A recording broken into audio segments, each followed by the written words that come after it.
Assalamualaikum warahmatullahi wabarakatuh. Salam sejahtera, salam sehat untuk kita semua. Semoga juga teman-teman dalam keadaan baik-baik saja bersama dengan seluruh keluarga teman-teman dimanapun teman-teman berada. Terima kasih sudah subscribe channel YouTube Bung Ropan dan share like. Kalau tanpa teman-teman saya pikir channel saya ini tidak berkembang. Saya setia selalu memberikan info-info terbaik kepada seluruh teman-teman, apalagi penggemar tim nasional Indonesia. Ya, tidak terasa sebentar lagi atau 3 pekan ke depan kita sudah harus bersiap menyambut laga pada 20 Maret Indonesia tandang ke Sydney menghadapi Australia sebelum balik ke kandang di GBK menjamu Bahrain. Tapi sebelum itu banyak sejak tadi subuh saya mengupload tentang Emil Audero ya untuk bisa memperkuat tim Indonesia ya, diusahakan untuk cepat dia bermain bersama dengan timnas atau ikutlah, karena kita punya Martin Paes masih ada, juga seorang Dirtek yang akan datang seperti yang diungkapkan oleh Pak Ketua Umum Pak Erick Thohir kemarin dalam pertemuan. Dan banyak selalu menanyakan bagaimana Bung soal Jairo ini ya, mereka lebih ingin Jairo itu ada kepastian ya, pingin main kalau Jairo ada di lini tengah ini akan lebih kuat bersama dengan Tom Hai, bersama dengan Ivar untuk menghadapi Australia. Saya pikir ini wajar-wajar saja. Dan saya memang menginginkan kalau Jairo itu ada tersedia menghadapi Australia.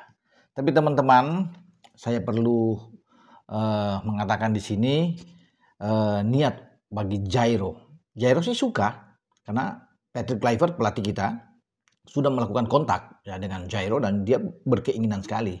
Namun ada beberapa ya hal yang belum bisa terpenuhi, di antaranya ada paperwork atau surat administrasi mungkin yang harus dicari lagi tentang kakek neneknya ini menyangkut dengan Jairo, sehingga itu masih ditunggu, masih perlu waktu lama. Nah dari sini saya juga bertanya teman-teman, kemarin juga ada beberapa ya, ada Coach Justin, ada Harpa ikut, ada Yusa juga bersama ya untuk bertemu dengan Pak Erick, dan kami menanyakan itu, termasuk saya ini menanyakan soal kepastian Jairo karena teman-teman banyak yang menitip saya untuk tanya ke Pak Ketua soal Jairo, dan sudah ada penjelasan dari Pak Ketua bahwa masih sulit buat Jairo.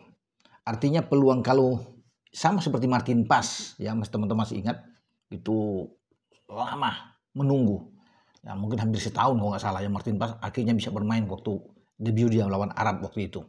Nah Jairo ini sama, masih sulit kata Pak Ketua. Jadi peluangnya itu bukan 50-50 lagi, 60-40 bahkan. Ya ini saya mengatakan kepada teman-teman ya, banyak saksi-saksi juga yang ikut mendengar ya. Sehingga ya memang sulit kalau bisa dikatakan untuk waktu terdekat, apalagi bermain melawan Australia. Dan saya sudah tanya, apakah mungkin ya? Tidak, ini sulit teman-teman. Jadi tidak akan tersedia melawan Australia kalau melihat dari ini. Namun tetap tidak menutup kemungkinan masih ada upaya-upaya ya untuk ke depan. Namun peluangnya itu seperti saya bilang 40-60. Jadi 60% lebih ke posisi ya sulit. Hanya 40 peluang dia. Kalau Paes kan, Martin Paes itu 50-50. Jadi memang enak. Akhirnya dia bisa memperkuat. Nah kita tinggal tunggu saja. Tapi untuk dalam waktu dekat pada bulan Maret tersedia sulit. Itu sudah dikatakan. Sehingga gelandang-gelandang kita nantinya hanya bertumpu kepada Ivar dan juga Tom Hai ada di sana. Ya kalau Patrick bisa bermain dengan 4-3-3 atau mengubah di lapangan dengan 4-2-3-1, berarti Tom dan Ivar akan lebih bermain lebih dalam, double pivot. Sementara 3 di depan mereka itu bisa dihuni oleh Rafael Stoic, ada Marcelino dan Eliano Reinders. Kemudian meninggalkan Ole Romani di depan. Kalau di belakang flat 4 kan itu Verdong di kiri, ada Kevin Dix di kanan, dan juga dengan Jai Isya sebagai kapten ke-11. Entah apakah Rido dimainkan lebih awal atau dengan Mes Hilgers. Itu kan akan kita nantikan ya, komposisi dari Patrick Kluivert, penjaga gawang Martin Paes itu di starting 11 tanpa Jairo, karena sudah jelas buat teman-teman sehingga tidak banyak yang bertanya bagaimana Jairo.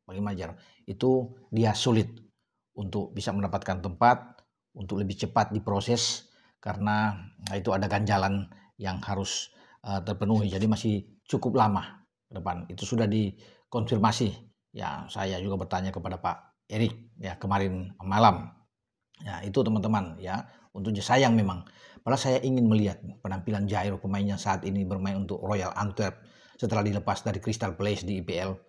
Ingin melihat bagaimana dia, kalau ada dia itu lebih lebih percaya diri, lebih kuat kita di posisi gelandang. Dia sebagai pemain yang kuat dalam bertahan, bisa juga kalau dimainkan di 3 back bisa dia bermain karena dia kuat dalam kaki kiri. Itu teman-teman ya, tapi tidak mengapa, tetap kita harus semangat.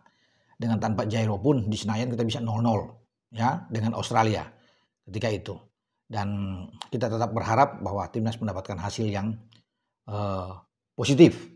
Nah, menyangkut dengan Kevin Dix, ya dini hari tadi dia bersama dengan klubnya Copenhagen sebelum dia pindah ke Gladbach, karena akhir musim kan dia akan harus pindah ke Bundesliga dengan Borussia Mönchengladbach. Kevin Dix pemain kita ini luar biasa, memberikan 1 assist, mencetak gol lewat penalti. Itu gol kedua bagi klub FC Copenhagen di saat tandang menghadapi Heidenheim, klub dari Jerman ini. Di kandang mereka di Stadion Parken kalah Copenhagen. Makanya mereka punya tugas berat untuk bisa menang di kandang lawan, dan itu mereka lakukan, menang 3-1, dan secara agregat Copenhagen itu menang dengan 4-3 dan lolos ke babak 16 besar untuk Liga Conference. Ya, kemarin itu mereka bertarung di playoff Liga Conference, dan Kevin Dix menunjukkan kehebatan dia. Dia tetap, walaupun dia sudah akan dilepas, tapi dia bermain sungguh-sungguh, bermain habis-habisan dengan FC Copenhagen. Dan 1 gol ya dari Amin Chaika, gol pertama dari Copenhagen tuh berkat assist umpan dari Kevin Dix sebelum ada penalti di gol kedua, dan dia mengeksekusi penalti dengan baik, karena memang Dix ini adalah spesialis penalti.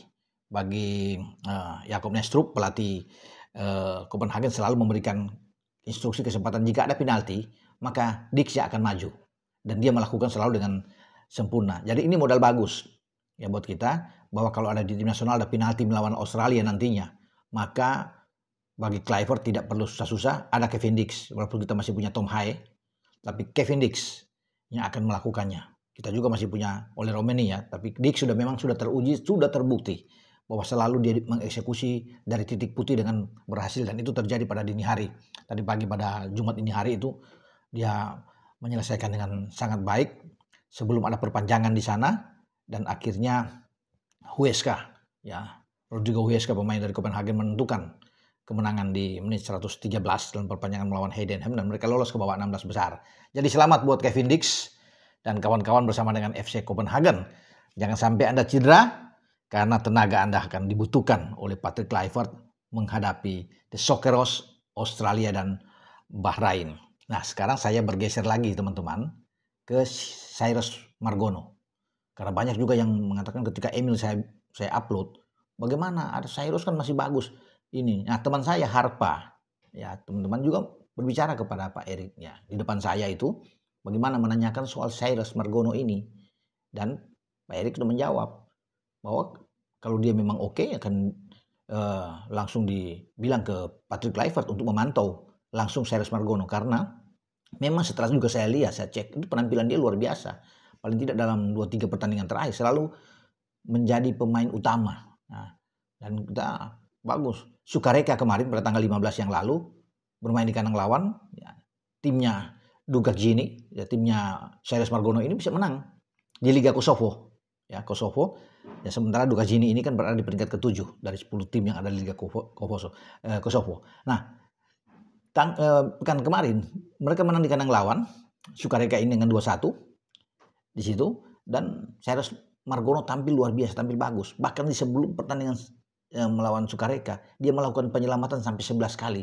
Artinya kalau di Liga Kosovo ini, itu penyelamatan yang luar biasa, yang terbanyak untuk bahkan 2-3 musim terakhir yang dilakukan oleh seorang kiper. Dan Margono melakukan itu dengan baik, makanya mungkin wajar dia dipantau, dia dilihat. Nah, asik teman-teman, jika ini benar-benar memang dia, Pak Erik sudah langsung bicara ke Patrick, dan mungkin menyuruh juga bagi Denny Lansat untuk bisa melihat ya bagaimana penampilan dia, bisa saja Cyrus Margono masuk. Ini kiper yang sudah, kita nggak usah urus apa-apa, sudah WNI ya. Cuma memang dia tidak tersedia, tidak dipanggil oleh STY pada zaman itu ya, walaupun dia ingin sekali tampil tapi dia terpinggirkan ya, sayang sekali.